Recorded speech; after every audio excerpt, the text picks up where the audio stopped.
हाँ जी, dear students, आदाब, सत श्री अकाल, नमस्कार। आई होप सारे अच्छे होंगे और बेटा हम इलेक्ट्रोस्टैटिक पोटेंशियल वाला चैप्टर पढ़ रहे हैं, ठीक है? और उसमें हमने लास्ट टाइम जो काम किया था, वो बेसिक डेफिनेशंस जो हैं इसमें electrostatic potential energy, electrostatic potential difference, electrostatic potential, उसके यूनिट एटसेट्रा एटसेट्रा पढ़ लिए थे, हाँ? Potential due two point charge, ये सब पढ़ लिया था हमने। आज का हमारा बड़ा सिंपल सा प्यारा सा एक इम्पोर्टेंट टॉपिक है और उसमें हमने सीखना है कि जो इलेक्ट्रिक पोटेंशियल हमने अभी पढ़ा और जो इलेक्ट्रिक फील्ड हमने पहले पढ़ा था, जिस पे हम अब तक सारा काम करते आए हैं, उन दोनों में क्या रिलेशन है, उन दोनों में क्या रिलेशन है, ठीक है? तो बताओ, कोई डाउट है तो बताओ, नहीं तो हम शुरू करते हैं आज का काम लेके प्रभु का नाम। बोलो राम राम राम। चलो ठीक है, तो हम बात करते हैं। तो हमने कल सीखा था कि पिछली क्लास में सीखा था कि जो अगर आप किसी चार्ज को पॉइंट चार्ज को किसी ए पॉइंट से बी पॉइंट की तरफ लेके जाना चाहते हो और बीच में कोई और टेस्ट चार्ज हो गया जिसे लेके जाना है और यहाँ पे कोई सोर्स चार्ज है, कुछ फील्ड है किसी चार्जेस की, तो हमें कुछ काम करना पड़ता है और डी डब्ल्यू जो है फोर्स जो होता है उसको डिस्प्लेसमेंट जितनी करनी है वो उसके इक्वल होता है work done, force into displacement, ठीक है? फोर्स जो होता है वो हमें पता है कि test charge multiplied with electric field intensity, ये होता है, ठीक? और हमने सीखा था कि एक्सटर्नल फोर्स है तो इसका ऑपोजिट होगा तो माइनस लगाएंगे, तो डी डब्ल्यू जो हो गया वो हो गया माइनस क्यू नॉट बाहर और ई डॉट डी आर, ठीक है? सिंपल है। टोटल वर्क डन निकालना होगा तो क्या करेंगे? टोटल वर्क डन निकालना होगा तो इसका इंटीग्रेट कर देंगे from A point to B point, A point पे जो पोजीशन है और बी पॉइंट पे जो पोजीशन है, तो ये हो गया E dot d r A to B, ठीक कर लिया था। फिर इसके बाद हमने this work done is stored in the form of electrostatic potential energy, हमने फिर इलेक्ट्रोस्टैटिक पोटेंशियल सीखा था और इलेक्ट्रोस्टैटिक पोटेंशियल क्या है? That is W upon test charge, तो ये हो गया था minus from A to B E dot d r, ठीक है? तो ये सिंपल सा एक्सप्रेशन था और हमने बड़ी सिंपली इसे निकाल लिया था, तो एक एक्सप्रेशन हमारे पास आ गया minus integral of electric field, line integral of electric field from A point to B point. So this is the relation between electric field intensity and electric potential, this is the first relation. Simple था, कल भी किया था पिछले lecture में, एक बार फिर से कर लिया, ठीक है? अगर अभी तक नहीं देखा है लास्ट लेक्चर तो आराम से देख सकते हो उसे। तो एक रिजल्ट तो हमारा हो गया जिसमें हमने we have written the electrostatic potential as the line integral, negative of the line integral of electric field, ठीक है? इसका मतलब जिस डायरेक्शन में इलेक्ट्रिक फील्ड बढ़ती है v कम होता है, जिसमें इलेक्ट्रिक फील्ड कम होती है v बढ़ता है, ऑपोजिट चलते हैं, ठीक है? अपोजिंग फोर्स है, वैसे भी आपको हमने बात की थी। ओके, चलो आगे देखते हैं।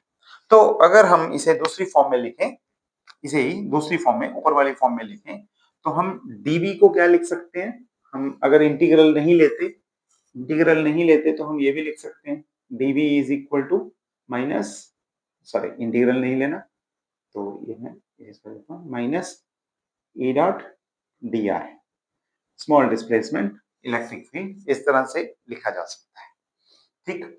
अब इसमें देखते हैं कि कैसे आप dv को और फॉर्म में लिख सकते हो, तो मैं दो तरीके से बताऊंगा। तो पहले देखेंगे इस फॉर्म में dv में, अगर हम इस डायग्राम को इरेज कर लेते हैं, तो पहले देखते हैं dv की फॉर्म में। dv की फॉर्म में होगा कि dv can be written as x axis, y axis, z axis की फॉर्म में अगर आप रखना चाहते हो तो it can be written as change in v with respect to x only and change in x plus curly v by curly y into dy plus curly v by curly z into dz, ऐसे लिख सकते हैं।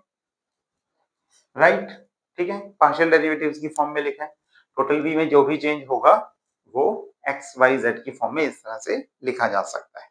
और v by x dx ये क्या है? अगर मैं इसे लिखना चाहूं ऐसे कि ये एक एक्स एक्सिस का कंपोनेंट है, आई कैप का कंपोनेंट है, जिसकी हमने डॉट प्रोडक्ट ली है विद dx आई कैप, ठीक है। तो अगर आप इन दोनों की डॉट प्रोडक्ट लोगे तो I dot with I with I क्या होगा?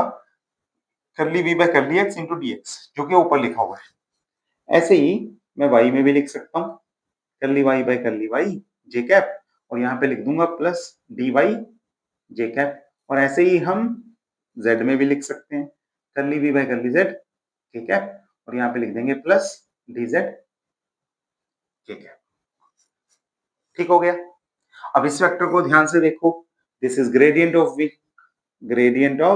v, और डॉट प्रोडक्ट हो रही है इसकी dr से, small change in position vector dr से। किसके इक्वल है ये? dv किसके इक्वल है? ये इक्वल है माइनस e डॉट dr के। तो अगर आप इन दोनों को कंपेयर करोगे तो आपको मिल जाएगा कि e वेक्टर जो है minus e, that is equal to gradient of v vector, v scalar, और माइनस एक इधर वाला उधर ले गए।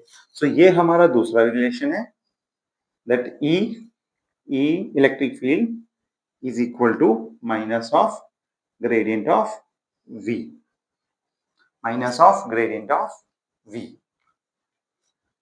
देख लो, सिंपल था, प्यारा सा काम है, मुश्किल नहीं है कोई। इसे हम एक और तरीके से करते हैं, उसमें आपको और थोड़ा सा जनरलाइज हो जाएगा, लंबा आर्टिकल हो जाएगा। एक तरीके से तो हमने देख ही लिया, ठीक है। अगर आप ऐसे नहीं लेते तो हम इसको चेक करते हैं पॉइंट सोर्स के लिए, पॉइंट चार्ज के लिए, कि ये रिलेशन किस तरह से काम करता है। तो मैं इस रिलेशन को वेरीफाई करने वाला हूँ, ठीक है, फॉर ए पॉइंट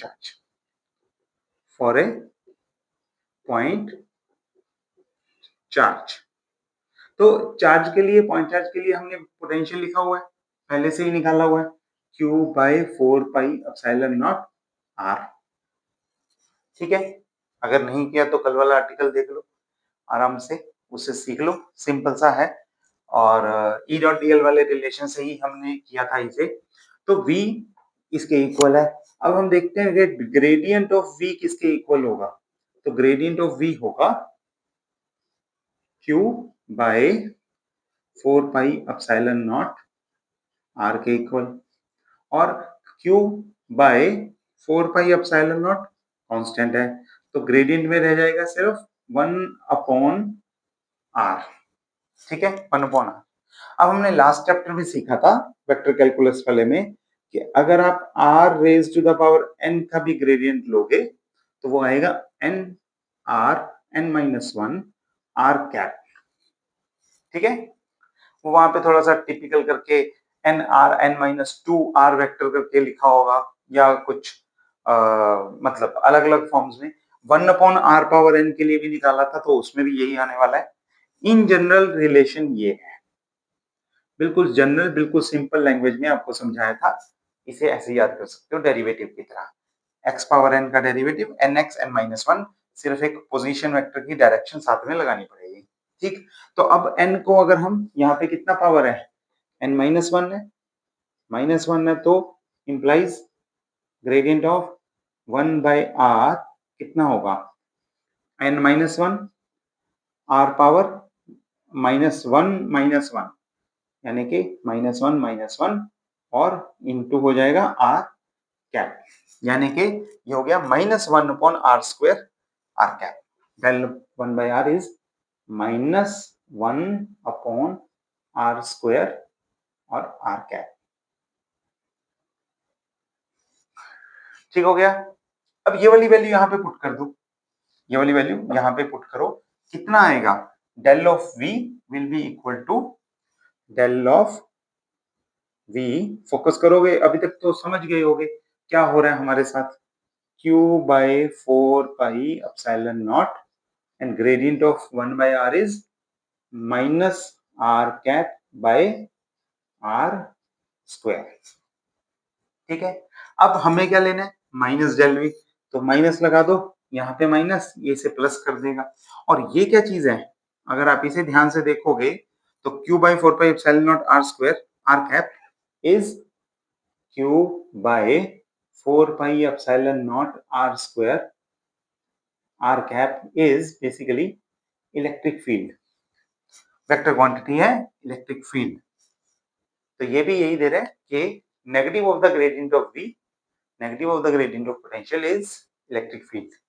ये रिलेशन हमने लिखा है, ये दूसरा इंपॉर्टेंट रिलेशन है आपके लिए। तो दो तरीके से हमने प्रूव कर लिया, एक जनरल एक्स वाई जेड की टर्म्स में, दूसरा आर पोजीशन वेक्टर की टर्म्स में for a point source, point charge source. ठीक है, जनरलाइज भी कर सकते हो, पॉइंट चार्ज के लिए ले रहे हैं, अगर आप कोई डिस्ट्रीब्यूशन ले लोगे उसके लिए भी ये रिलेशन उतना ही वैलिड है जितना पॉइंट चार्ज के लिए है। ठीक है, हमने प्रूफ एक बार इससे किया है, इजी था, देख लो, सिंपल है, कोई मुश्किल वाली बात नहीं है। करें आगे, ठीक है करें। बीच बीच में देखो वेक्टर कैलकुलस का रिजल्ट यूज हुआ है, जैसे ये वाला रिजल्ट यूज हुआ है, ग्रेडियंट ऑफ आर एन वाला। ठीक है, और पीछे से जो है इफेक्ट इलेक्ट्रिक फील्ड का रिजल्ट यूज हुआ है, कूलम्ब्स लॉ का रिजल्ट यूज हुआ है। तो पीछे वाले अगर आर्टिकल्स आपके क्लियर होंगे तो आप बड़े अच्छे से कर सकते हो। ठीक है, ओके, चलो एक न्यूमेरिकल करके देखते हैं, सिंपल सा न्यूमेरिकल है। लेट्स से मैंने v ले लिया, कुछ भी ले लो, 4x square plus 3y square minus Z square, ये ले लिया मैंने। और अब हमें v पोटेंशियल स्केलर फील्ड दे दिया, स्केलर फील्ड दे दिया, आपको निकालना है, मान लो फाइंड इलेक्ट्रिक फील्ड, एक पॉइंट भी दे देता हूं मैं, एट 1,2,3, लेट्स से दिस। ठीक है, तो निकाल लो, क्या दिक्कत है, हम क्या करेंगे, minus of gradient of v ये लेंगे, यानी कि minus of curl by curl x of v I cap minus of curl by curl y of v j cap minus of curl by curl v of z k cap. ये निकाल लोगे, gradient निकालना आपको आता है, हमने पिछले में प्रैक्टिस अच्छी कर ली हुई है।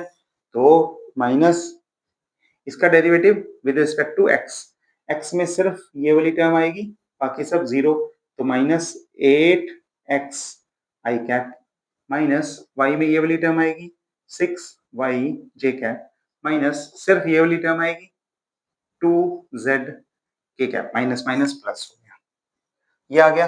1 2 3 पुट कर दो, इसे 1 पुट करोगे, माइनस 8 इंटू 1 माइनस 8 आई cap minus 6 into 2 12 j cap plus 2 into 3 6 k cap.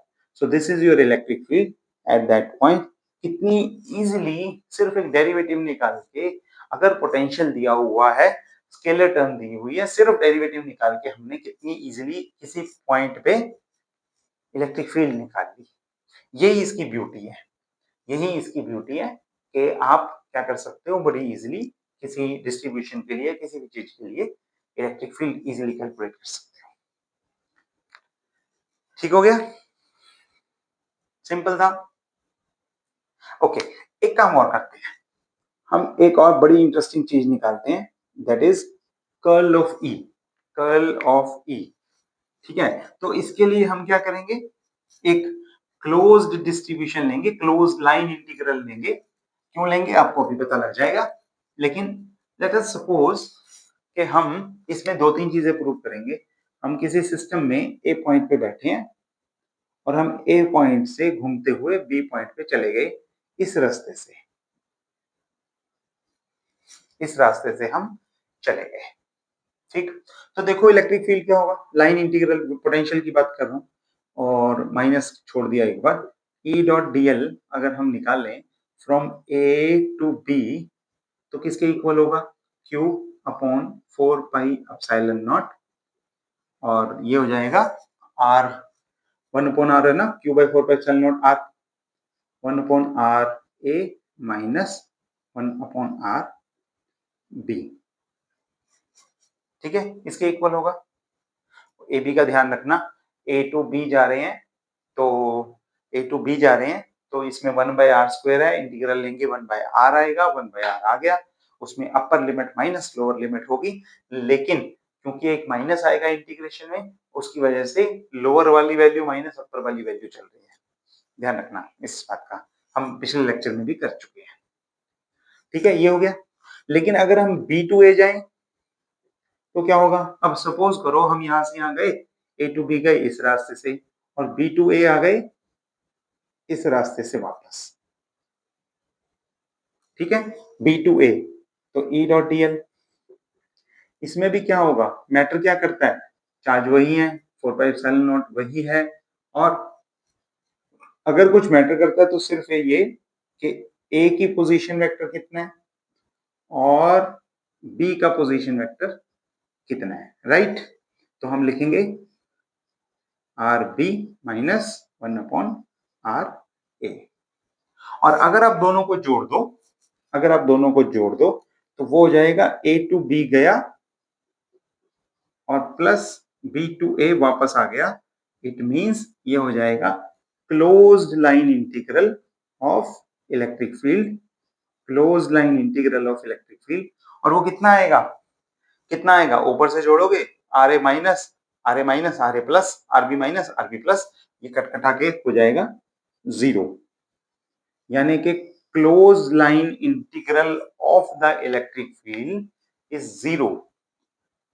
0 का मतलब वो इस रास्ते से जा रहा था, इस रास्ते से वापस आ रहा था, इसे कोई फर्क नहीं पड़ता। ओवरऑल जो इसने काम किया, पोटेंशियल जो है वो 0 है। ओवरऑल जो वर्क डन है that is 0, that means it's a conservative field. इसे लिखने का दूसरा तरीका, अगर हम स्टोक्स थ्योरम लगाएं, स्टोक्स थ्योरम, तो हमें पता है स्टोक्स थ्योरम में E dot dl is equal to क्या होता है?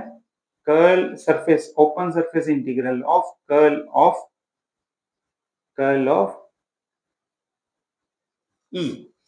तो अगर E dot dl close line integral 0 है तो इससे आप क्या निकाल सकते हो? इससे निकाल सकते हो कि open surface integral of curl is 0, और इसका मतलब कर्ल इज 0।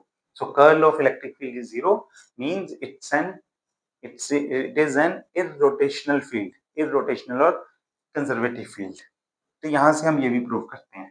तो हमने curl of E field prove कर दिया, इसे कंजर्वेटिव या इरोटेशनल प्रूव कर दिया, और ये रिलेशन भी हमने उसमें यूज कर लिया। ठीक हो गया, सिंपल था। तो ई और वी में बड़े इंपॉर्टेंट पॉइंट्स हैं जो आपको ध्यान रखने हैं। इसमें आप ये भी देख सकते हो, क्योंकि E is the derivative of potential, है ना? तो अगर पोटेंशियल को कांस्टेंट कर दोगे तो इलेक्ट्रिक फील्ड 0 हो जाएगी। कहीं पे इलेक्ट्रिक फील्ड 0 करनी है तो उसके लिए आप क्या करो? पोटेंशियल कांस्टेंट कर दो। ठीक है, तो पोटेंशियल डिफरेंस कांस्टेंट रहेगा तो इलेक्ट्रिक फील्ड भी 0 रहेगी। इस तरह से आप चीजें ले सकते हो इनके अंदर। फिलहाल मोटा मोटा हमने आज 2-3 बड़ी प्यारी प्यारी चीजें सीखी। उसमें क्या सीखा कि पोटेंशियल को इलेक्ट्रिक फील्ड की टर्म्स में कैसे लिखना है, फिर देखा कि इलेक्ट्रिक फील्ड को पोटेंशियल की टर्म्स में कैसे लिखना है। इसके प्रूफ में देखा कि एक्स वाई जेड कोऑर्डिनेट्स, मतलब कोऑर्डिनेट सिस्टम जो कार्टेशियन कोऑर्डिनेट सिस्टम है उसमें कैसे इसे करना है, और जो जो पोलर कोऑर्डिनेट सिस्टम है आर वाला, जिसमें स्फेरिकल पोलर कोऑर्डिनेट सिस्टम, जिसमें हम पोजीशन वेक्टर आर वेक्टर की टर्म्स में बात करते हैं, उसमें कैसे इसे करना है पॉइंट चार्ज के लिए। और फिर हमने देखा कि इससे कर्ल और कंजर्वेटिव फील्ड का हम कैसे वैल्यू देख सकते हैं। ठीक है, तो ये छोटी सी प्यारी प्यारी चीजें थी, इसे अच्छे से करके आना, और हम मिलेंगे अगली क्लास में। इसे अच्छे से पढ़ लो बेटा, बहुत इंपॉर्टेंट है। ठीक है, बहुत बहुत जगह पे बार बार यूज होगा, और इस पे कई बार न्यूमेरिकल भी बन जाता है, जो हमने देख भी लिया। एक न्यूमेरिकल किया, उल्टा भी कर सकते हो। इलेक्ट्रिक फील्ड दिया होगा, पोटेंशियल निकाल लो, पोटेंशियल दिया होगा, इलेक्ट्रिक फील्ड निकाल लो, और वो उस तरह से भी किया जा सकता है। ठीक, चलो तो करो अच्छे से। हम मिलते हैं अगली क्लास में, तब तक के लिए टेक केयर, अपना काम करते रहो, सेहत का ध्यान रखो, और स्टे ट्यून्ड। ओके।